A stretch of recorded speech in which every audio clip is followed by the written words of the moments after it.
What's up, y'all? This is Junior from Jacinto Knives.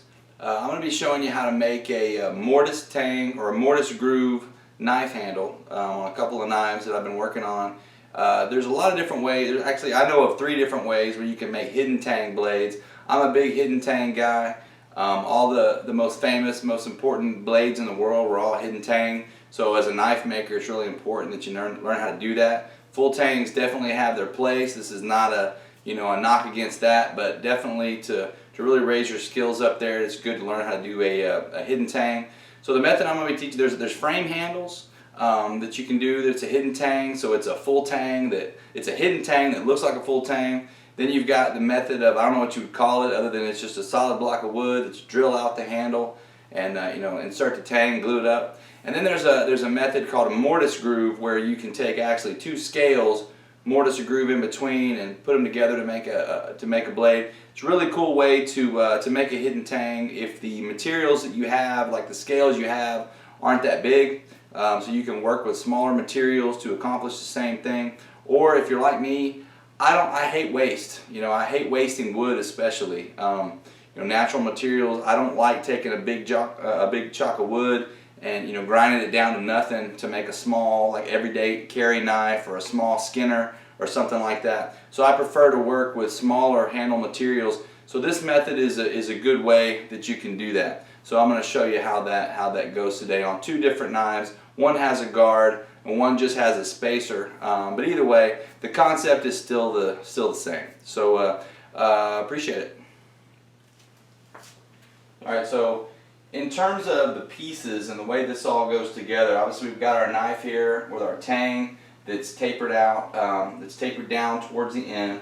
It's going to have a guard. That'll be the first thing that we construct. Then there'll be a spacer. In this case, it's a 3-piece spacer. It's all in one. It's got a black and white pattern to it, but it's just basically a plastic spacer. And then we're going to have our handle block. And this is actually made of 2 different scales that will be glued together, and we'll mill off the front part of it, and then once that's together, the whole thing just gets fitted on as one unit. So it's really important that I point out that even though it starts out with the construction of 2 different scales where we mortise out the tang area where that's going to go, and then we grind it down the rough shape of the 2 handles. Then we put it together to make one solid piece. Once we're happy with that, then we assemble it all as one piece. So the scales are glued together before it's assembled. Epoxy, even if it's a really good epoxy, which I do use, epoxy is not very good at holding when it's compressed in a tight space. It's much better when it's used to fill voids. So I actually just use a good old-fashioned waterproof wood glue to put these together. It actually works a lot better. Some people use super glue. I use super glue a lot of times if I'm using like synthetic materials like micarta or even a stabilized wood, because it's a really tight space. But both of these handles are actually a natural wood. One of the knives I'm going to show you is a California buckeye, and then the other is just a desert ironwood. So I find it best. I get a better hold. It's a cleaner construction when I use just a regular old wood glue. So we'll get started, but this is basically how the whole thing is put together. I start with the guard, and then I move back to the handle. The handle is useless until you get your guard right. And so before we get started, the most important thing with making a hidden tang knife, regardless of what style you use, what design you use, is tight tolerances where the pieces connect. That's the key to it. So a lot of hidden tang knives have gotten a bad rap in terms of their strength and durability. A lot of people have talked about how they failed on them. Listen, when's the last time you ever heard of a samurai sword handle failing on the battlefield, or a Roman short sword? Those are all hidden tang knives, and they didn't fail. They weren't known for that. The reason is because they were made to very high tolerances, and that's the toughest part of hidden tangs, is that there's a smaller margin for error when making them the right way. You have to use tight tolerances. The spaces have to be flat. If they're not flat and you have give, that's where you have an opportunity to failure. So before we move on, I just want to make that clear that regardless of what your method, you'll see I actually use a milling machine, which I'm going to show you to do that. It's a pretty inexpensive model. A lot of folks can afford it. Very easy to use. If you don't have one, you can still accomplish the same thing. It just takes a little bit more time. But anyway, high tolerances, really close tolerances is the key to making these things tough. Alright, so these are the two blades that I'm going to be making some hidden tang handles for. They're both forged out of 1084, and I'm going to be using 303 stainless steel for both guards. And actually, this bottom blade here is actually going to have more of a traditional guard. And then I've got these this black. I don't know if you can see that there. It's kind of tough with the lighting, but it's a black and white plastic spacer material that I like to use. These knives, I'm not going to use handle pins for these. I'm going to use basically just, you know, the West Systems epoxy, which is what I use for pretty much all of my hidden tang blades. And I've got a through hole drilled in there for the epoxy to go through. I've got a few notches already in each tang. Well, I'll probably put a few more in there because I really don't see for smaller everyday carry or even some skinning knives, there's really not much of a need to, you know, to have a pin system in there. Really, if you're using a good epoxy, if it's light duty knives. So, all right. So the first thing I've got to do here is whenever I make a hidden tang blade, I always start from the guard and go back. That's always the best way to build it. I don't even worry about the handle material until I'm 100% happy with the tolerances that I've got on my guard material and the fit here. So these are going to be pressure fitted. I'll show you a little bit about how I do that. But the first thing I've got to do is kind of see what size I need this slot overall, where it's going to attach here to the ricasso. So the thing I'll do is I'll just take some simple digital calipers here, turn those on, and kind of see generally where I need to be. So at the tightest spot here, that's going to be about 15.3 millimeters. So I'll transfer that to my steel here, little pencil mark.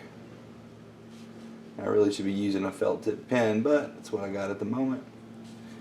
And then generally I'll go back and kind of see where I need to be overall, because I like for the ferrule to sit up as tight to the knife ricasso as possible, because I don't want to do a lot of sanding or a lot of grinding on the guard once it's on the blade. I like to get it as close as I can and to make the assembly much faster. I like my handles and my guards to be as close to finished as possible when I actually attach them. So need about 22.5 here, and I'm going to leave myself a little bit of extra room here on this,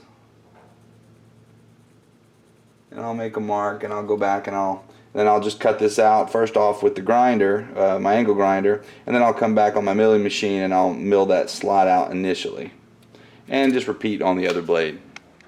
Alright, so now I've cut off the two pieces of material for the guard, and now I've got a little bit of machine work to do on these, because like for example this one right here, you can see that's a little bit thicker than what I'm looking for, so I've got some guidelines that I've marked on here that I've got to do some machining to kind of take that one down. This should be the right thickness, but I've got to, you know, clean up the finish on this a little bit because that's a little rougher than what I'd like. It will take a little bit too much time to get that all clean with sandpaper, so I'm going to cheat and do it with the milling machine. So I'll show you what I do with that. Alright, so I'll give you a real quick look at this.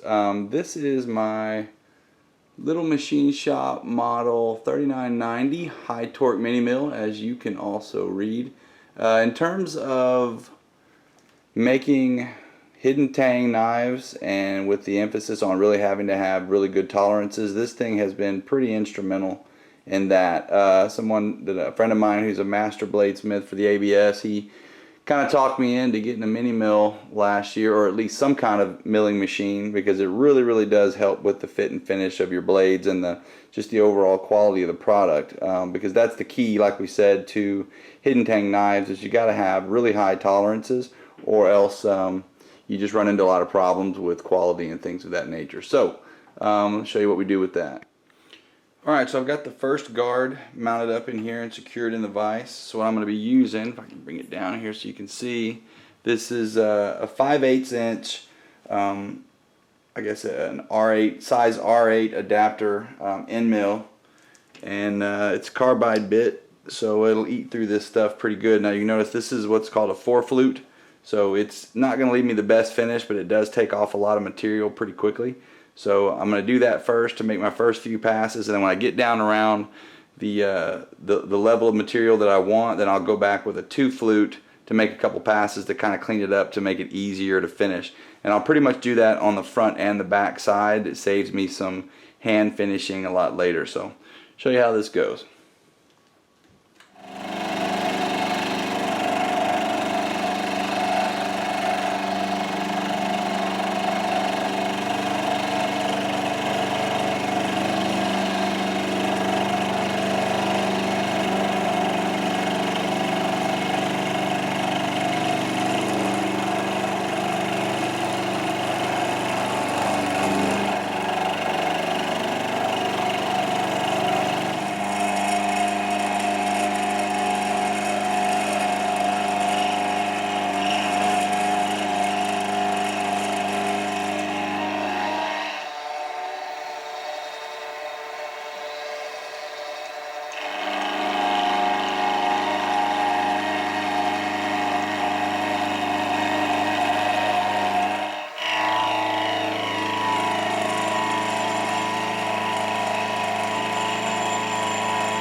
Okay, so now I want to show you a little bit of a little closer look of what the guard actually, how it looks in terms of how it's constructed, how it attaches to the blade, how I mill that slot, and kind of the technique that goes into doing that. So on the erase board here, I'm going to show you a little closer, give you a little closer look of what that slot actually looks like, because it's pressure fitted. But it's not just a solid slot all the way through. So we'll take it just a second real quick and I'll show you what that looks like.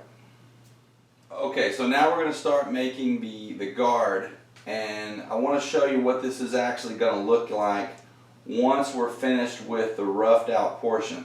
So this is our rough guard shape here with the finger groove here.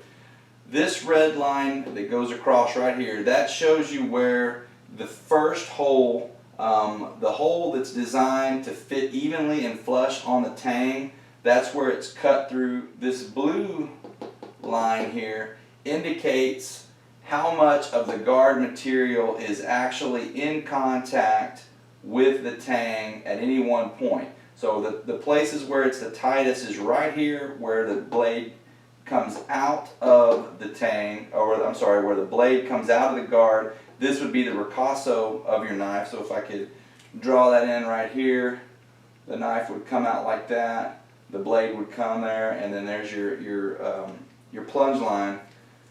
Only that amount of material, which when you break it down is roughly about 1/16 of an inch. It's just enough to hold it tight. But I do that because I picked up this tip from a bladesmith. But anyway, oh, I'm sorry, Ed Caffrey, the Montana bladesmith Ed Caffrey. He's got a video on this, much more in depth on how to do it. But basically, it allows you to pressure fit the guard. You can see where the tang goes through. Here in the back, there will be a little bit of a void. That will all be filled in with JB weld. So it allows you to get this connection area filed really, really cleanly. And when you press it up on there, the tang will actually form the metal material of the guard, because it's harder than the metal material on the guard. But there will be a little bit of a void in the back, and I'll show you on another diagram coming up. But that's okay, you can get away with that because it's all going to be filled in with JB weld. So when we're done, we will have one full solid piece in there. There will be no gaps. So this next little clip, I'm going to show you from the back side of the guard what that void will look like. Okay, so this is the front and the back of the guard when it's roughed out, to show you what it'll look like. So the front slot will be the basic dimension, or as close as you can get to the actual tang width right across here. This will be the portion that will need to be the tightest tolerance, the most amount of hole, and that will be made to fit the blade itself. when you flip it over, I actually go in with a second end mill that's bigger, that will actually make a wider hole on the back. The slot will actually be bigger on the back section, so it'll allow you to see through and you can actually see the front slot. The reason for that is it gives you less material that you have to file perfectly to get this to fit. And then we'll come back and I'll show you on the next section. When the Tang comes through this, we actually fill all this in with JB Weld before we're done.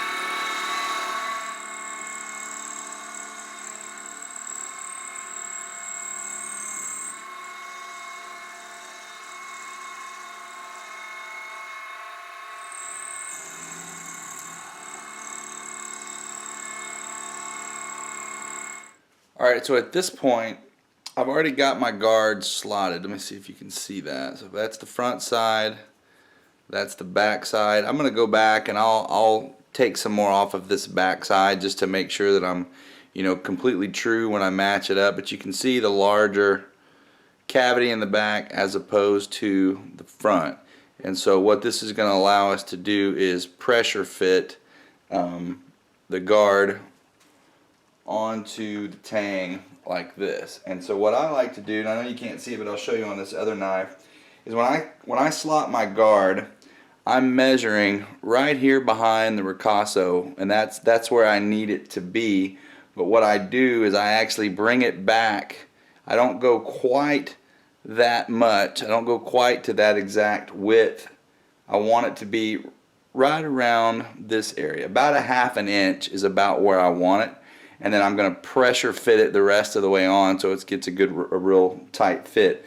Now remember, like with my tangs, I didn't talk about it in this video because we're not really touching on that, but my tangs are tapered, you know, from either way. So from the widest part of my blade is right here at the back of the ricasso. It tapers down towards this direction and it tapers out towards the tip. So you get sort of a building pressure going up that Tang, which helps to hold it on. So I'll show you the fixture that I use next. So after I've got it marked off where I want the rough shape of the guard to be, with a little bit of, you know, extra meat on there to take down on my grinder once I've got it all assembled, I'm going to go ahead and take this back to the milling machine and kind of bring some of this excess material down a little bit. You can do the same thing with a grinder. I just like to do it with the milling machine because it keeps it cooler. And a small workpiece like that, it's really hard to hold with your hands. And you know, if you use vice grips and things like that, you usually have to get some kind of a spacer or something to hold it, because you tend to mess up the material, marring it and things like that. And the milling machine just makes it a lot easier. So just line it up here, lock this out.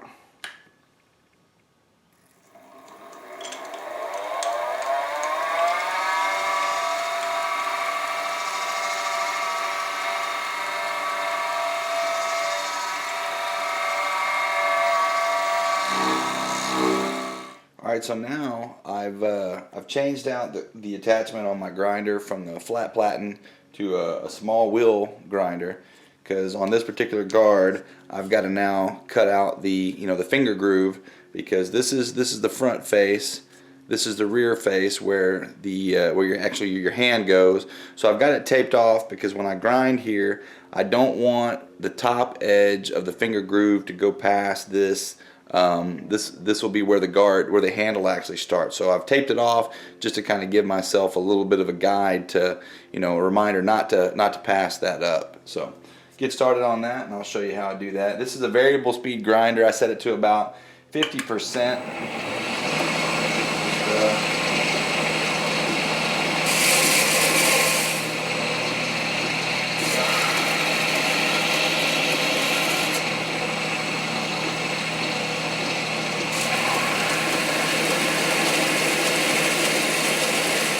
so you can see now I've got the basic shape of the guard where I want the finger groove to go. So now what I've got to do is go in here and I'm going to start rolling this a little bit so that I can start getting that curvature of where the handle will be. And the way I do it is I just hold it up here against the wheel and just kind of slowly rock it back and forth until I get that started. This is all just a rough grinding. I'm just trying to get the general shape. Obviously the rest of it will be done, you know, by hand. So.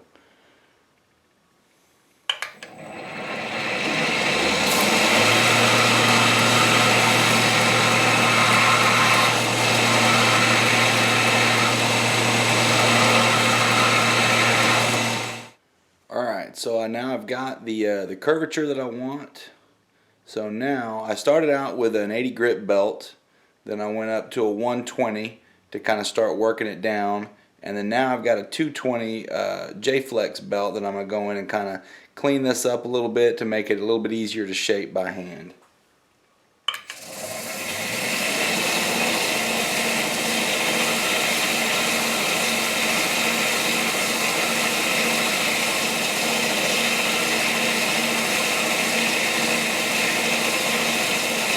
The first thing I've got to do is I'm going to take my Dremel tool and kind of score up this area here on both sides of this blade, and I do that with just a little cutting wheel. So I'll do that real quick and get this cleaned up.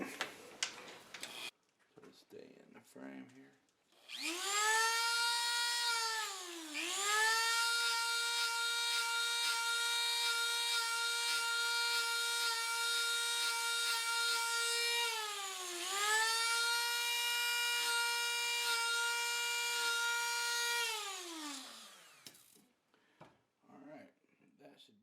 So this is the knife guard fixture that I use, that I got from I think Riverside Machine, Uncle Al's. He's got some really cool tools. You should go over there and check out his stuff.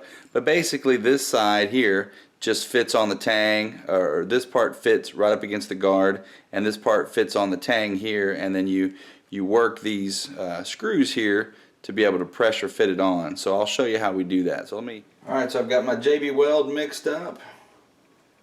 And I'm going to go ahead and start applying a little bit to the tang here. Now what I got to mention is that you do need to get a few things ready before you start this. For example, when I'm working with a JB Weld, I like to use some WD-40 as sort of a dissolving agent while this stuff is still wet, which basically means what you do is I get some Q-tips ready and some paper towels, and once you press this into there, you're going to get a squeeze out of the JB Weld.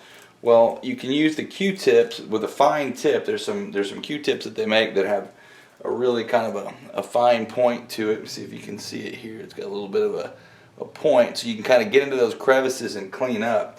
So now what I'm going to do is I'm going to go ahead and get my guard started on here. Go up there, and then I'm going to, that actually fit up.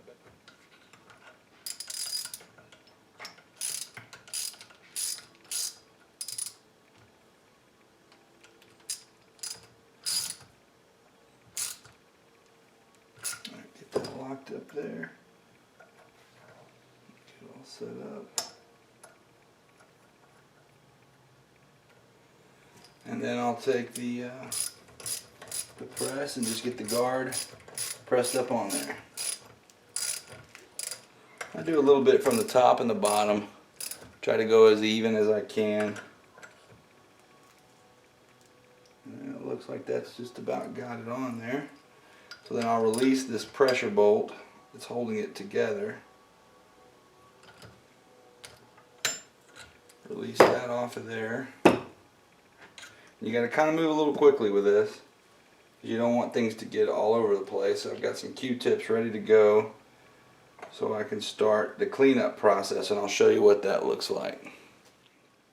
So now I'm just taking the Q-tips and kind of taking off the excess. And you will go through quite a few Q-tips when you do this.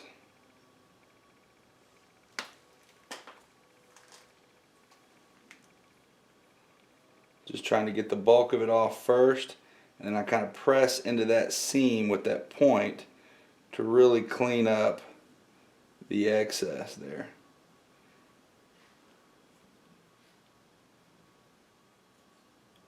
Okay, so now we've got the guards set up and they're mounted on there and they're rough ground to shape.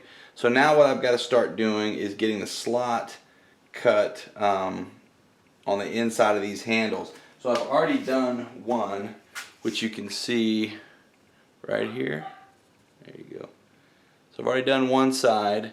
Now I've got to go in and do the other. And it's just simple measurements. You just take your calipers and you measure the width of the tang and you cut it in half, and you put half on each side. That way you get a good tight fit. And I do it with, I started off with the mini mill here, but you can always go back with files and Dremels even and touch it up. So I'll just show you a little bit about that.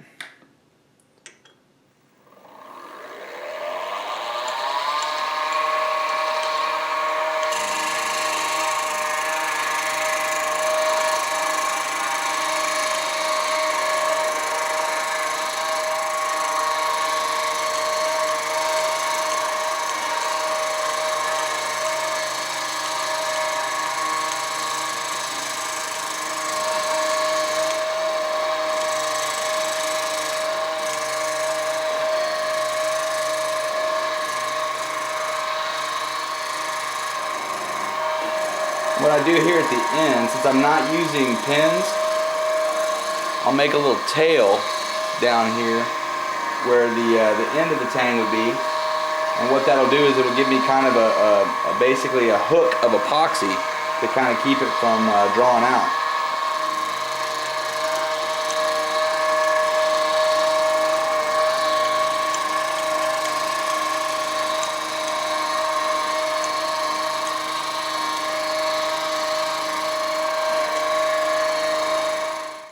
So now we've got both sides done. These will be put together like this and glued together, and then the blade will slide in there just like that.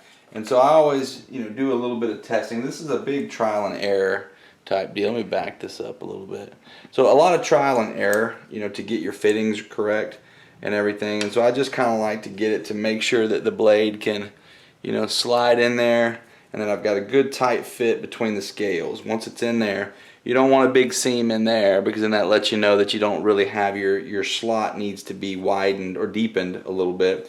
And you're also looking for a good square fit all the way around. But there should be a little bit of movement there to allow you for the glue to sit in, but there shouldn't be too much, because if you got too much, then you're going to lose your tolerances, and poor tolerances is what kills a hidden tang knife from the beginning. So we're ready at this point. What I'm gonna do at this point is I'm just gonna glue these two together, and I just use West Systems epoxy for the inside. Once I glue the scales together, I'll let them sit, and then I'm gonna come through here with the mill and I'll touch this up just a little bit so I make sure that seam is just right when the blade sits in there like that. So now I've got both of these blades are fitted up.